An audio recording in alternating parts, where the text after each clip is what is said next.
जो शरणागत हैं, आश्रित जन है, बड़े ध्यान से सुनो ये बात। तुम्हारे साधन से इसमें कोई बढ़ोतरी नहीं होती और असाधन से कोई हानि नहीं होती। ये एक ऐसी निर्मल उच्च कोटि की भागवतिक अवस्था है जिसे आश्रित कहते हैं, भगवद आश्रय। बहुत बड़ी स्थिति है ये।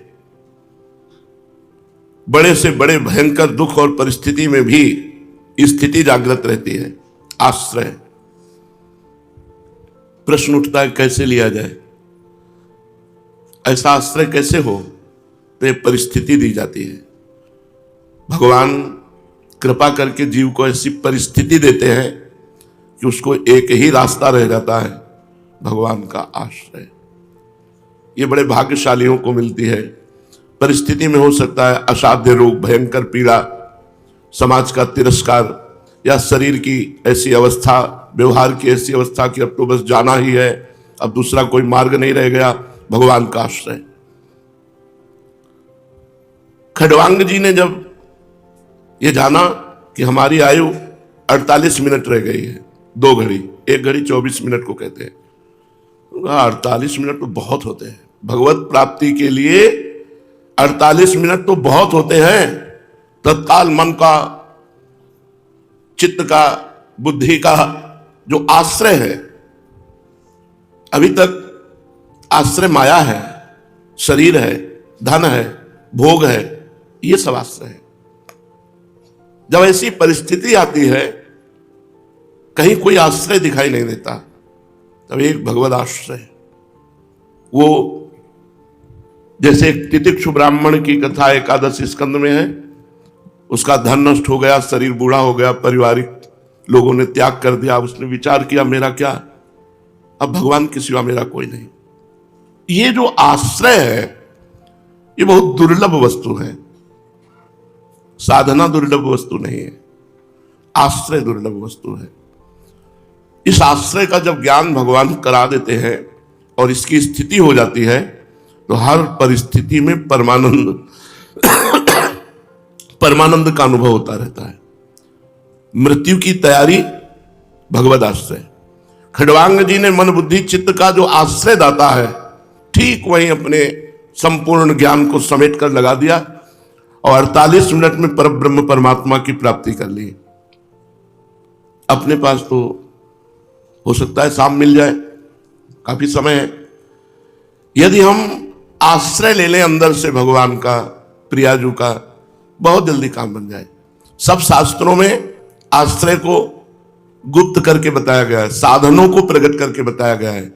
तब जब जीव पूछता है कैसे आश्रय ले, तो उसे साधन बताया जाता है।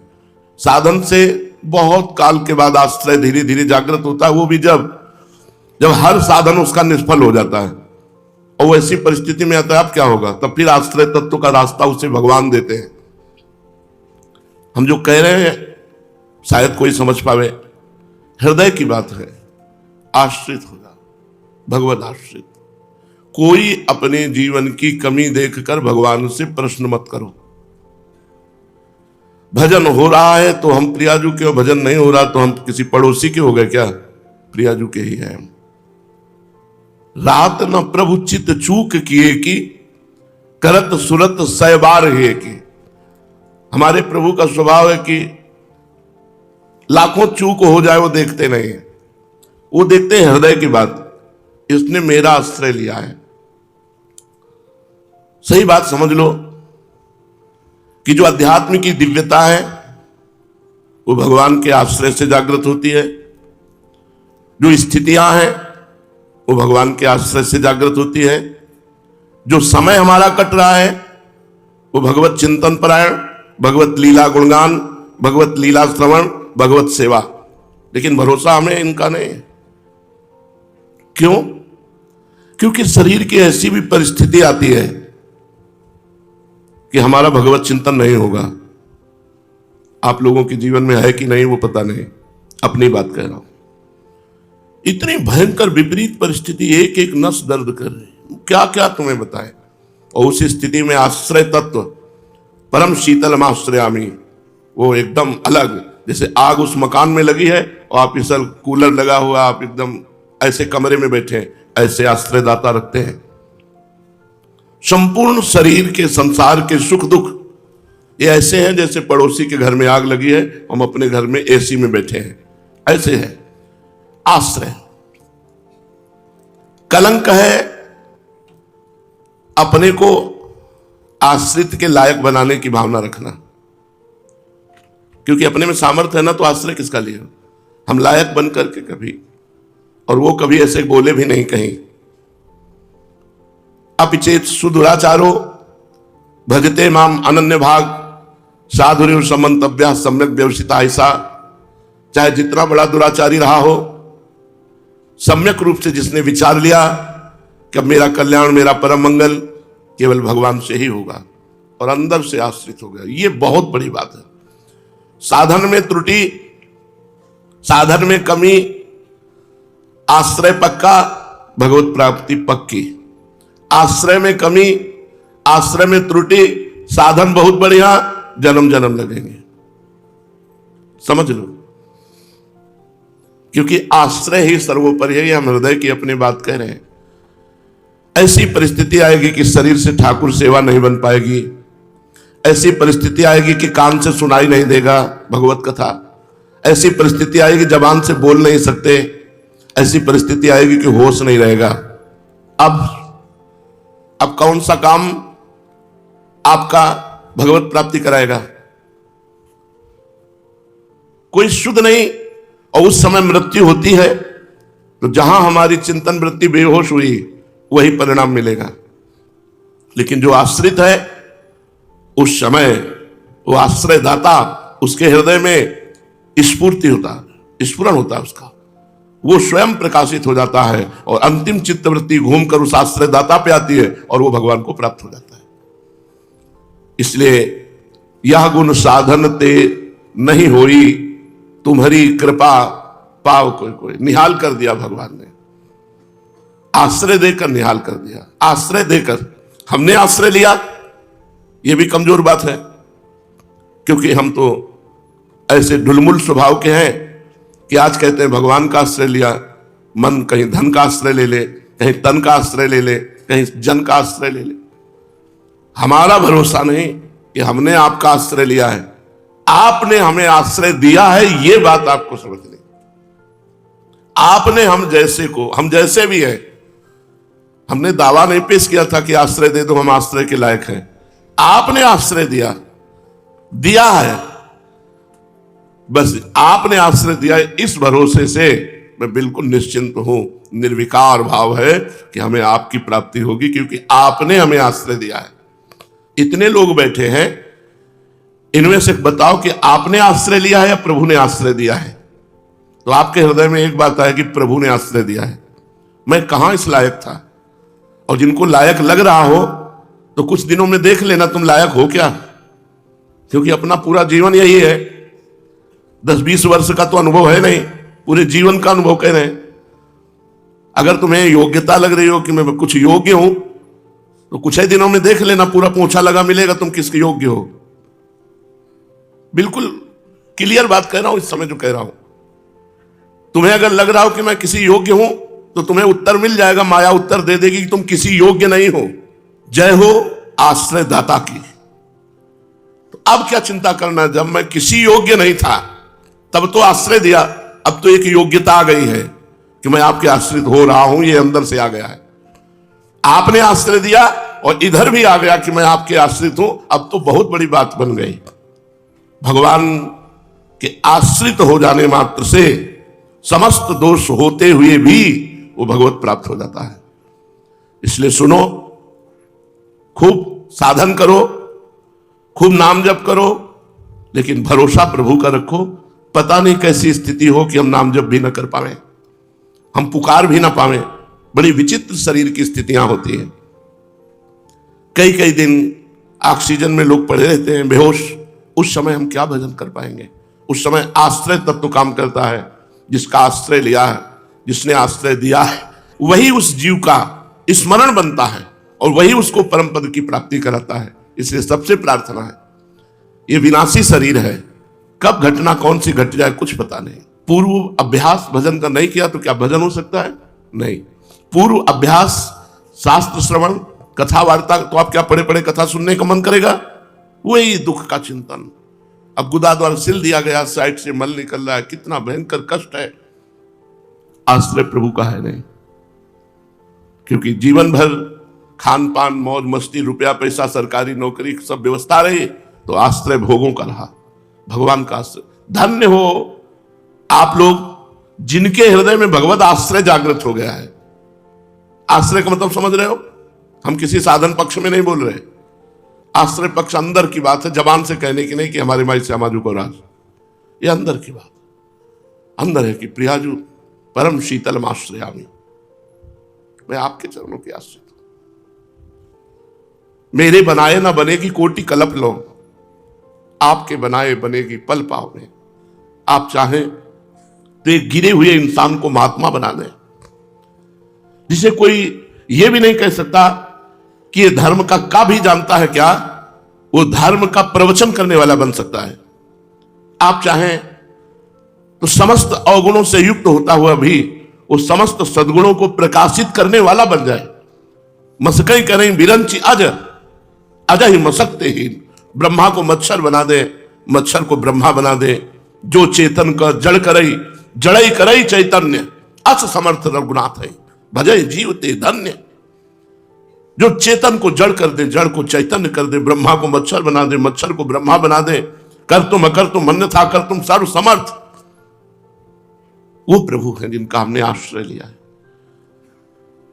अब आप थोड़ी देर बिल्कुल फ्री होकर विचार कीजिए, क्या आप में सामर्थ्य है कुछ?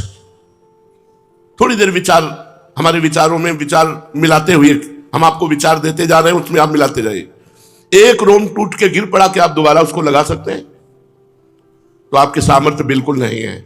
आप सामर्थ्यहीन हो, केवल अहंकार को राग है तुम्हारे पास। क्या आप अपने शरीर को सुरक्षित रख सकते हो दवाइयों के द्वारा, विविध विज्ञान प्रणालियों के द्वारा? नहीं रख सकते। तुम्हारी सामर्थ्य क्या है? हम ये तुम्हें ज्ञान करा, तुम्हारी सामर्थ्य क्या है? बोले हम देख सकते हैं तो प्रभु की सामर्थ्य से, हम बोल सकते हैं तो प्रभु की सामर्थ्य से। ठीक है, सामर्थ्यहीन आप हो, पहले ये निश्चय करो।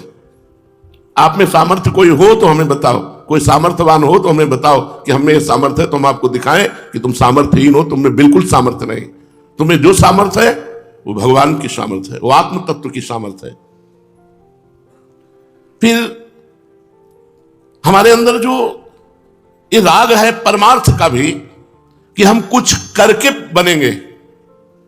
अब इस पर जरा विचार करो, तुम क्या कर सकते हो? तुम जो कुछ कर सकते हो अपना बुरा कर सकते हो। अहंकार विमूढ़ात्मा करता हमिति मन्यते, मैं ऐसा कर लूंगा, मैंने ऐसा किया, मैं ऐसा कर सकता हूं, यह मूढ़ता है अहंकारी पुरुष की। एकमात्र परमात्मा शक्ति ही संचलित हो रही है। आप परमात्मा के अंश हो, आप में जितना पावर हो सब परमात्मा का पावर है। दूसरी बात, हमारे अंदर जो अवगुण है वो कहां से है? हमारे अंदर अवगुण जो है, दुराचार प्रवृत्ति, पापाचार प्रवृत्ति, गलत आदतें, गलत आकर्षण, कहां से है? तो एक शब्द बोलेंगे, अज्ञान से।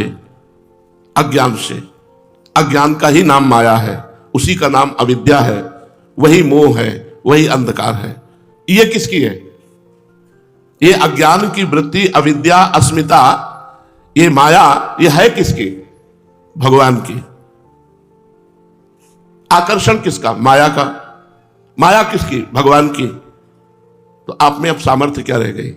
एक भगवान की माया शक्ति ने अनंत ब्रह्मांडों की रचना करके सबको फंसा रखा है। एक ही रास्ता केवल है, भगवान की शरणागति। अभी समझ में ना आवे तो जब समझ में आवे तब समझ लेना, हम अपना समय व्यतीत कर रहे हैं। हमें भरोसा इसका नहीं है कि हम प्रवचन कर लेते हैं तो हमें भगवत प्राप्ति हो जाएगी, हम नाम कीर्तन कर रहे हैं तो भगवत प्राप्ति हो जाएगी। आज कर रहे हैं, कल हमारी ऐसी स्थिति हो सकती है कि हम नाम उच्चारण भी ना कर पाए तब। और भगवत प्राप्ति अंतःमति सोगति, और अंत में हमारी ऐसी स्थिति हो कि कफ पित्त बात सब भरा हुआ है, कोई स्मरण नहीं, कोई शुद्ध नहीं, बिल्कुल मुर्दा जैसे पड़े जीवित। अब उस समय हम क्या कर सकते हैं? उस समय हमारा आश्रयदाता, जिनकी हमने शरणागति ली है, जिन्होंने अपने चरणों का आश्रय दिया है, उस समय वो हमारी स्मृति बनते हैं, हमारा अंतिम फाइनल मंगलमय होता है। इसलिए साधन करो। साधन नहीं करोगे तो गंदी बातों में फंस जाओगे, असाधन फंसा देगा। लेकिन भरोसा प्रियाजू का रखो, साधन का नहीं, क्योंकि साधन एक क्रिया है, क्रिया आदि और अंत वाली है, और भगवत प्राप्ति अनंत है। वो अनंत से ही होती है, वो आदि अंत वाली क्रियाओं से नहीं होती है। जब क्रियाओं से नहीं होती तो फिर हम अपनी परीक्षा क्यों लें कि हम गलत है कि सही, हम कितने श्रेष्ठ साधक हैं या लघु साधक हैं? कोई चिंतन नहीं, बस प्रियाजू के आश्रय का चिंतन, समय व्यतीत कर रहा हूं, सत्संग सुनकर, नाम जप, नाम कीर्तन, भगवत कथा, लीला वार्ता, सेवा, ये हमारे समय का सदुपयोग है। लेकिन मेरा फाइनल इससे नहीं है, फाइनल प्रियाजू की कृपा से है। तुम्हारी कृपा तुम्हें रघुनंदन, जानहि भगत भगत उर चंदन। ये बात मान लो। ये हम हृदय के उद्गार प्रकट करते हैं इसलिए कि ये पूरे जीवन की कमाई है, जिसे तुम प्रवचन समझ रहे हो, ये पूरे जीवन की कमाई है, ये फाइनल है। जिसने ये बात पकड़ ली, केवल गोरे चरणारविंद का आश्रय, प्रियाजू के चरणों का आश्रय, निश्चिंत हो जाओ, काम हो गया तुम्हारा। तुम्हें हर समय यही कहना हमारा तो काम हो गया, तो तुम निर्गुण हो गए, माया के तीनों गुणों से परे हो गए, तुम निर्विकार हो गए, तुम्हारी ऐसी स्थिति है, तो तुम्हें श्री जी की तरफ देखना है। उत्तर नहीं देना, श्री जी की तरफ देखना। ये प्रश्न कर रहा है, आप देखो, अब आपके शरणागत हैं, आप देखो, अगर आप चाहो तो एक सेकंड में भगवदाकार वृत्ति, दूसरा सेकंड जब लगेगा जब आप जीवत्व से मुक्त होकर के ब्रह्माकार वृत्ति में होंगे। ऐसे कृपालु प्रभु है, और हम कोशिश करें तो जन्म जन्म रगड़ते रहे तो भी वृत्ति नहीं आएगी। इसलिए हम भगवद आश्रित हो जाते हैं।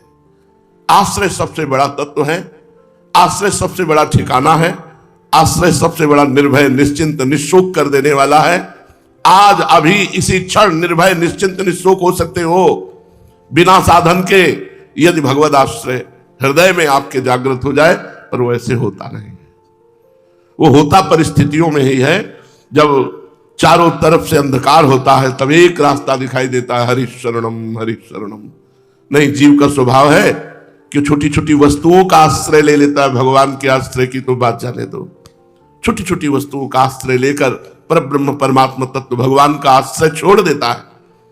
हम हैं तो उन्हीं के अंश हैं, उनको छोड़ करके हमें कहां विश्राम मिल सकता है।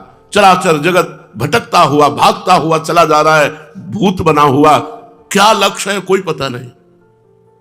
इंद्रियों की गुलामी, मन की गुलामी, माया की गुलामी, भागता घूम रहा है पूरा जीवन, हाय हाय हाय, मर गए। फिर नाली का कीड़ा, सुअर, कुत्ता, भूत, प्रेत, पशु, पक्षी, क्या बनेगा, क्या भरोसा। फिर वहां कोई साधना, कोई भगवदाश्रय, कोई ज्ञान। चूको मत, खूब अव्यर्थ कालत्वम, एक भी मिनट खाली न जाने पावे, पर भरोसा इसका नहीं है।